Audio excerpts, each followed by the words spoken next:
درود پاک پڑھیں اللہم صلی علی سیدنا مولانا محمد وعلی آل سیدنا ومولانا محمد بعد وسلم صلاۃ و سلام علیک یا رسول اللہ صلی اللہ تعالی علیہ وسلم۔ سورہ یونس کی چند آیات ہیں، ان کا ترجمہ و تفسیر ہے۔ بسم اللہ الرحمن الرحیم۔ وَمِنْهُمْ مَنْ يُؤْمِنُ بِهِ وَمِنْهُمْ مَنْ لَا يُؤْمِنُ بِهِ وَرَبُّكَ أَعْلَمُ بِالْمُفْسِدِينَ۔ رب ارشاد فرماتا ہے اور ان میں کوئی اس پر ایمان لاتا ہے اور ان میں کوئی اس پر ایمان نہیں لاتا ہے، اور تمہارا رب مفسدوں کو خوب جانتا ہے۔ اس کا پس منظر یہ ہے کہ جب میرا آقا صلی اللہ علیہ وسلم نے مکہ شریف میں 40 عمر کے بعد جب اعلان نبوت فرمایا تھا اور آپ نے یہ فرمایا تھا کہ میں اللہ کا نبی ہوں، اللہ کا رسول ہوں، اللہ صرف ایک ہی ہے، اس کی عبادت کرو، یہ 40 سال کے بعد آپ نے اعلان فرمایا۔ تو جب آپ نے یہ اعلان فرمایا تو کچھ ان میں سے ایمان لے کر کے آئے، جس کا قرآن نے ذکر کیا، اور کچھ ان میں سے ایمان نہیں لائے۔ جو لوگ ایمان نہیں لائے اس کو میرے آقا صلی اللہ علیہ وسلم بارہا ان کو سمجھایا، ان کو منع کیا کہ تم اتنا ظلم مت کرو، صرف اللہ کو مانو جس نے پوری کائنات کو پیدا کیا ہے۔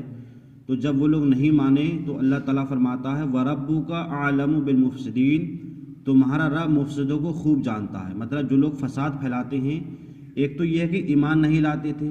اور اوپر جو لوگ ایمان لے کر کے آتے تھے ان کو ستاتے تھے، ان کو مارتے تھے، ان پر ظلم کرتے تھے۔ جیسے حضرت بلال رضی اللہ تعالیٰ عنہ کا واقعہ آپ نے سنا ہو علماء کرام سے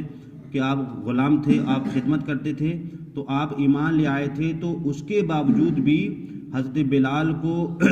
مکہ کافر اتنا ظلم کرتے تھے کہ گرم ریت پر لٹا کر کے اور بھاری پتھر رکھ کر کے وہ آپ کے سینے پر رکھتے تھے، یہاں تک کہ آپ کی زبان مبارک باہر آ جاتی تھی، لیکن پھر بھی آپ یہی پکارتے تھے کہ صرف اللہ ایک ہی ہے۔ تو ایسے بھی ایمان والے تھے جن پر ظلم ہوا لیکن انہوں نے صرف اللہ کو مانا کہ اللہ ایک ہی ہے۔ تو اللہ تعالیٰ فرماتا ہے کہ میں مفسدوں خوب جانتا ہوں کہ کون فساد کرتا ہے۔ اس کے بعد رب ارشاد فرماتا ہے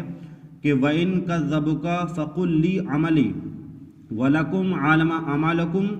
انتم بریئون مما عملوا وانا بریء مما تعملون۔ رب ارشاد فرماتا ہے اگر وہ تمہیں جھٹلاتے ہیں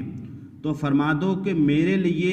میرے عمل ہے، میری کرنی ہے، اور تمہارے لیے تمہاری کرنی ہے، اور تمہیں میرے کام سے کوئی علاقہ نہیں اور مجھے تمہارے کام سے کوئی تعلق نہیں۔ مطلب یہ ہے کہ جب انسان کسی چیز سے جب زیادہ ہی پریشان آ جاتا ہے اس کو سمجھاتا ہے، اور جب وہ نہیں مانتا ہے تو پھر آخر میں یہ کہتا ہے کہ تمہارا کام تم جانو، میرا کام سمجھانے کا تھا۔ تو اسی کا پس منظر قرآن نے یہ کیا ہے کہ جب میرا آقا صلی اللہ علیہ وسلم نے کافروں کو مشرکوں بارہا سمجھایا اور وہ لوگ ایمان نہیں لائے، نہیں سمجھے، تو قرآن فرماتا ہے کہ جب اگر وہ تمہیں جھٹلا رہے ہیں تو اب یہ فرما دو ان سے کہ تم جو جیسا کر رہو تم کرو، تمہارے عمل تمہارے ساتھ ہیں، میرے عمل میرے ساتھ ہیں، اب مجھے تم سے کوئی تعلق نہیں ہے اور تم مجھ سے کوئی تعلق نہیں ہے۔ کیونکہ یہ انسان جب کہتا ہے، جب بالکل آخری اسٹیج پر پہنچ جاتا ہے، جیسے ایک مثال کے طور پر جب انسان ایک استاد اپنے شاگرد سے کہتا ہے، یا ایک باپ اپنے بیٹے سے کہتا ہے، جب ساری حدیں وہ پار کر جاتا ہے، سمجھ میں نہیں آتا ہے، تو اب کہتا ہے کہ جو تمہاری سمجھ میں تم کرو، اب میرا تم سے کوئی تعلق نہیں۔ ایسی استاد بھی یہ کہتا ہے کہ تم اتنی شرارتی ہو گئے ہو، اب تمہارا تعلق مجھ سے کوئی نہیں ہے۔ تو یہ آخری اسٹیج پر ہوتا ہے۔ تو میرے آقا صلی اللہ علیہ وسلم نے مشرکوں کافروں کو سمجھاتے سمجھاتے جب بالکل آخری حد پر آپ پہنچ گئے تو قرآن نے کہا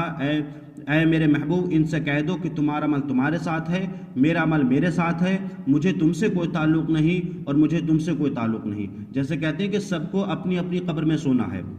ظاہر سی بات ہے یہاں قبر سے مراد یہ ہوتا ہے کہ تم کو تمہارے عمل کا جو ہے وہ سوال و جواب دینا ہے، مجھے اپنی قبر میں جانا ہے تو مجھے اپنی جواب دینا ہے۔ اور رہا وہاں پر، یہاں تو ہم آپس میں ایک دوسرے کی مدد کرتے ہیں، لیکن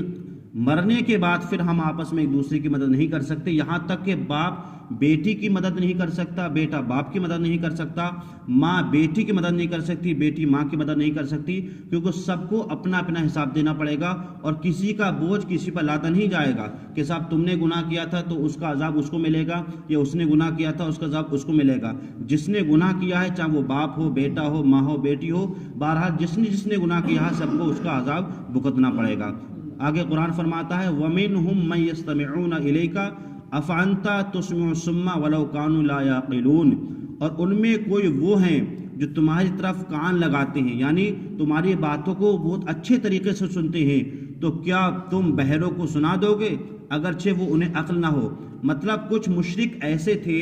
کہ کچھ میرے آقا صلی اللہ علیہ وسلم کی جب مجلس لگا کرتی تھی اس میں آتے تھے، سنتے تھے، اور سننے کے بعد جیسے مسجد سے باہر نکلتے تھے جو بھی سنا سب ختم کر دیا۔ مطلب صرف سننے آتے تھے، باقی وہ نہ دل میں بٹھالتے تھے نہ وہ سوچتے تھے۔ اس کے بعد رب فرماتا ہے وَمِنْهُمْ مَنْ يَنْظُرُ إِلَيْكَ أَفَأَنْتَ